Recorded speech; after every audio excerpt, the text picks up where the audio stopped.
In this video, I am going to explain interesting connection of scaling. These muscles are scaling. This muscle can be divided to three parts. This one, number one is anterior part. Anterior scaling. This one, number two is middle scaling. Middle scaling. Three, this one is posterior scaling. Posterior fiber or posterior part, however you want to say. Basically, three parts. Anterior fiber, anterior part. Middle part, middle fiber. Posterior part, posterior fiber. Okay? Now, let me explain why this muscle is so important. Particularly, I want to focus on anterior part and middle part. Let's get started. This yellow tissue is nervous tissue. This bundle of nerve is brachial plexus. Brachial plexus. These nerves go to chest, shoulder, arm, elbow, wrist, all the way to tips of fingers. This nerve is important for upper limb. Okay? Very important nerve. Now, brachial plexus emerges from space here. Here, okay? This space is between anterior scaling and middle scaling. Do you see that? Brachial plexus shows up from between anterior scaling and middle scaling. Now, what happens if either anterior scaling or middle scaling gets tight? That can diminish space here. What's there? There's brachial plexus. Thus, tightness of scaling can affect pain for upper limb. Why? Because there is brachial plexus. That is why this muscle is frigging important. When brachial plexus got impingement here, this can be one cause for thoracic outlet syndrome. Thoracic outlet syndrome. There are few other causes that can create thoracic outlet syndrome. This place is one reason for this symptom. Very important place. Okay? Brachial plexus between anterior scaling and middle scaling. Let me add one more thing. Okay, I was talking about brachial plexus. Do you remember? Brachial plexus emerges from between anterior scaling and middle scaling. Actually, one more tissue that is penetrating this space. What is this? What is this red one? This is subclavian artery.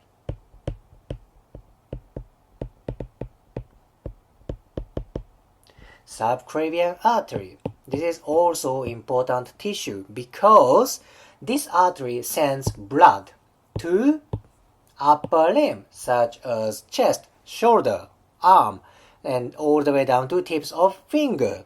This is equally important as brachial plexus. Again, subclavian artery runs between anterior scaling and middle scaling. Again, what happens if this muscle gets tight? That may create impingement this space. What's there? Brachial plexus and subclavian artery. Can you imagine what happens if artery gets impingement? Blood flow can be diminishes. What's gonna happen? That can create pain or numbness. You know that, right? If you compress artery too much, there will be no oxygen and no nutrition. No wonder that can create pain or numbness. Subclavian artery is emerging between anterior scalene and middle scalene. Okay, I was talking about subclavian artery. How about vein? This blue structure is vein, subclavian vein. This vein doesn't go through space between anterior scalene and middle scalene, but if you look carefully, subclavian vein runs anterior to anterior scalene. Okay? Subclavian vein.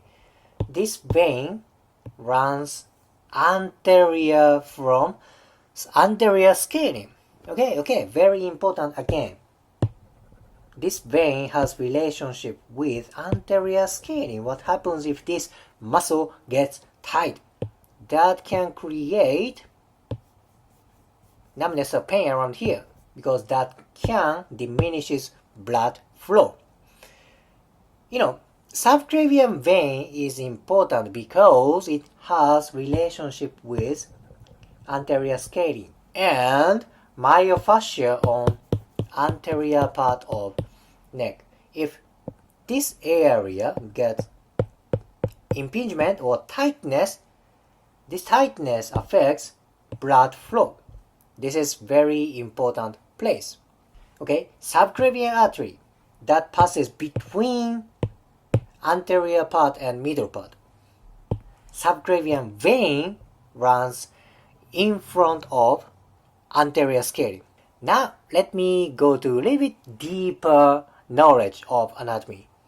In this part, I want to focus on anterior fiber. Attachment of anterior scalene is on first rib. And this attachment is very close to inside part of thorax. It of course attaches on kind of outside of rib cage, but if you follow myofascial connection, you can go to inside of thorax. Okay, you can find myofascial connection from scalene to inside of thorax. What happens when anterior scalene gets tight?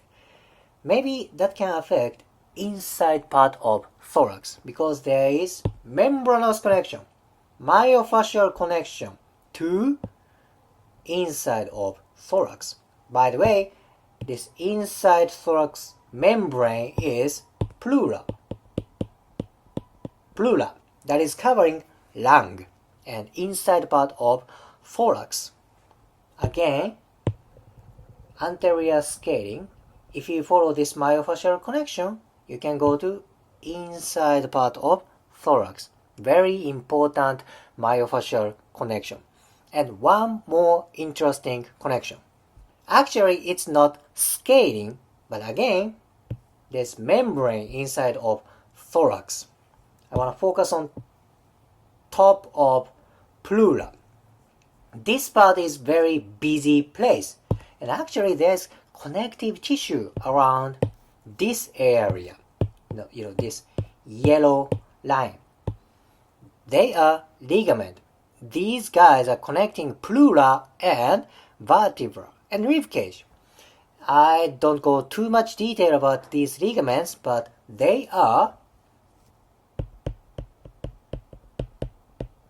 costopleural ligament,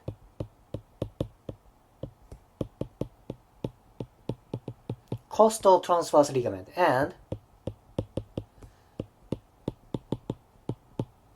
costal vertebral ligament. These ligaments are also close to scalene. What happens if scalene gets tight? That can affect these ligaments. Then, via these ligaments, that can affect tension of pleura. I explained the importance of scalene today. This muscle is important for brachial plexus, subclavian artery and vein, and membrane inside of thorax. Very important muscle. If you liked today's video, please hit the like button, comment and subscribe. See you next video.